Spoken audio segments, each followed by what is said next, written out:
બીજી તરફ સમાચાર સુરતથી મળી રહ્યા છે। સુરતમાં 35,000 રિક્ષાઓ ગેરકાયદેસર દોડે છે। સુરતથી આ સમાચાર આપને જણાવી દઈએ, જ્યાં 35,000 રિક્ષાઓ ગેરકાયદેસર દોડે છે। ફિટનેસ પરમિટ અને સીએનજી રીટેસ્ટિંગ વગેરે જ રિક્ષા દોડે છે। 35,000 રિક્ષા રસ્તા પર મોતનો સામાન બનીને ફરી રહી છે।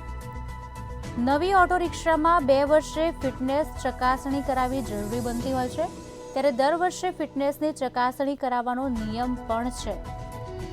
ત્યારે 35,000 રિક્ષા ગેરકાયદેસર રોડ રસ્તા પર દોડે છે, ત્યારે ફિટનેસ પરમિટ અને સીએનજી રીટેસ્ટિંગ વગેરે જ રિક્ષાઓ સુરતના રોડ રસ્તા પર દોડતી જોવા મળી।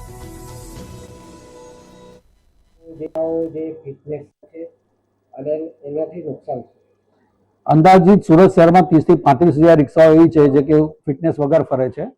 વાહનનું ફિટનેસ નહીં હોય એટલે સ્વાભાવિકપણે એની ઇન્સ્યોરન્સ નહીં હોય, ઇન્સ્યોરન્સ નહીં હોય એટલે પીયુસી નહીં હોય, પીયુસી નહીં હોય એટલે એની પરમિટ નહીં હોય।